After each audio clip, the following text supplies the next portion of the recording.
Hi అండి అందరికీ, నేను మీ Divya. Welcome back to Telugu kitchen. మా ఇంట్లో నేను రెగ్యులర్గా ప్రిపేర్ చేసే ఫ్రైడ్ వెజిటేబుల్ రైస్ని ఈరోజు మీతో షేర్ చేసుకోబోతున్నాను. వెజిటేబుల్స్తో ఇలా ప్రిపేర్ చేసి పెట్టామంటే ఎవరైనా సరే ఒక్కసారి తిన్నారంటే ఫిదా అవ్వాల్సిందే.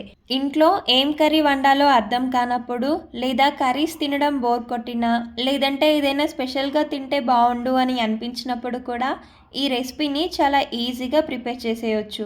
అంతేకాకుండా బయట దొరికే వెజిటేబుల్ రైస్ కంటే కూడా టేస్ట్ చాలా బాగుంటుంది. డెఫినెట్గా ట్రై చేయండి. రెసిపీ నచ్చితే వీడియోకి లైక్ కూడా చేయండి. సో మరిక లేట్ చేయకుండా ప్రాసెస్లోకి వెళ్ళిపోదాం. ఫస్ట్ ఒక బౌల్లోకి కొన్ని వాటర్ని తీసుకొని మనం ఈ రెసిపీ ప్రిపేర్ చేయడానికి కావాల్సిన వెజిటేబుల్స్ 2 పెద్ద సైజు క్యాప్సికమ్, ఒక పెద్ద సైజు క్యారెట్, అలాగే 2 మీడియం సైజు పొటాటోలని తీసుకొని మంచిగా వాష్ చేసుకొని పక్కకు తీయండి. ఇప్పుడు క్యారెట్ అలాగే పొటాటోలని పీల్ తీసేయండి. ఇలా పీల్ తీసేసుకున్న తర్వాత వీటిని సన్నగా కొంచెం పొడవుగా కట్ చేసుకొని ఒక ప్లేట్లోకి తీసుకుందాము.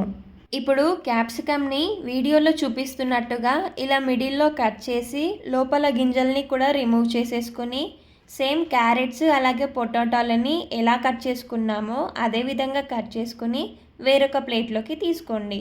నెక్స్ట్ ఇప్పుడు స్టవ్ ఆన్ చేసుకొని ఒక పెద్ద సైజు కడాయిని తీసుకుందాము. కడాయిలోకి వెజిటేబుల్స్ ఫ్రై చేయడానికి సరిపడా అంటే ఒక 6 నుంచి 8 చెంచాల ఆయిల్ని తీసుకొని వేడి చేయండి. ఇప్పుడు ఫస్ట్ మనం కట్ చేసిన పొటాటో ముక్కలన్నీ వేసుకొని ఫ్రై చేద్దాము. ఆయిల్లోకి పొటాటోలు వేయగానే వెంటనే కలపకుండా 1 నిమిషం ఆగి ఆ తర్వాత ఇలా మధ్య మధ్యలో కలుపుకుంటూ ఫ్రై చేయండి. మరి ఎర్రగా కాకుండా ఇలా మీడియంగా ఫ్రై అయ్యాక ఒక ప్లేట్లోకి తీసేసుకోండి. ఇప్పుడు ఇదే ఆయిల్లోకి కట్ చేసుకున్న క్యారెట్స్ని కూడా వేసుకొని దోరగా ఫ్రై చేసి ప్లేట్లోకి తీసుకోండి. ఇప్పుడు మనం ఫ్రైడ్ రైస్ కోసం పోపుని స్టార్ట్ చేసేద్దాము. కడాయిలో మిగిలిన నూనెలోనే 2 లవంగాలు, 4-5 మిరియాలని తీసుకోండి. అలాగే 1 స్పూన్ ఆవాలు, కొద్దిగా పల్లీలను కూడా వేసుకొని వేయించండి.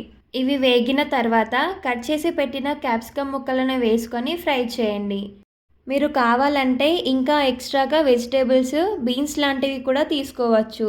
సో ఇవి దోరగా వేగిన తర్వాత వీటిని కొద్దిగా ఒక సైడ్కి అనుకుని ఇందులోనే ఒక పెద్ద సైజు ఉల్లిపాయ ముక్కలు, 4-5 పచ్చిమిర్చి ముక్కలను కూడా వేసుకొని వేయించండి.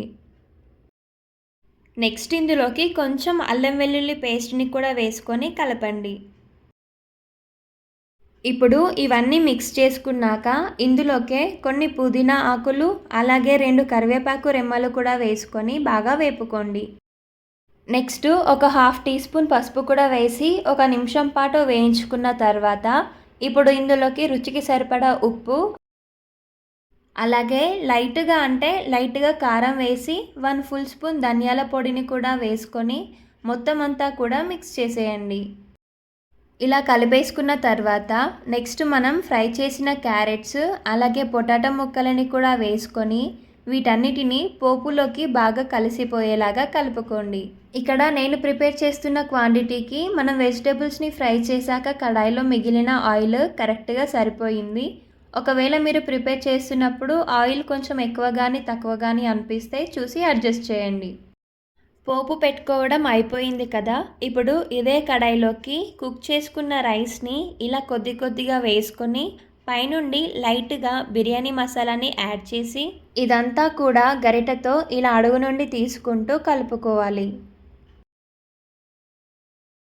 సో ఈ విధంగా రైస్ మొత్తం కూడా మిక్స్ చేసేసుకున్న తర్వాత పైనుంచి కొద్దిగా సన్నగా తరిగిన పుదీనా, కొత్తిమీర అలాగే 1/2 లెమన్ని కూడా వేసుకొని గార్నిష్ చేయండి. ఆ తర్వాత పైనుండి మూతని కవర్ చేసేసుకొని మీడియం హీట్లో ఒక 2 నిమిషాలు కుక్ చేశారంటే గుమగుమలాడే ఫ్రైడ్ వెజిటేబుల్ రైస్ అద్భుతంగా తయారయ్యింది. ఇక ఏమాత్రం లేట్ లేకుండా వేడివేడిగా ఉన్నప్పుడే ప్లేట్లోకి సర్వ్ చేసుకుని తిన్నామంటే టేస్ట్ అద్దిరిపోతుంది. చూస్తుంటేనే మీకు కూడా నోరూరుతుంది కదా. మరి ఇంకెందుకు ఆలస్యం, ఇలా మీ ఇంట్లో వాళ్ళకి ఒక్కసారి చేసి పెట్టండి. మళ్ళీ మళ్ళీ కావాలి అని అడుగుతూనే ఉంటారు. అంత పర్ఫెక్ట్గా ఉంటుంది. మరి మీకు ఈ రెసిపీ నచ్చితే వీడియోకి లైక్ చేయడం మర్చిపోకండి. అలాగే మీరు ఈ రెసిపీని ట్రై చేశాక ఎలా కుదిరిందో నాతో కామెంట్లో చెప్పండి. అలాగే మరిన్ని మంచి రెసిపీస్ కోసం మన ఛానల్ని ఫాలో అవ్వండి. Thank you for watching.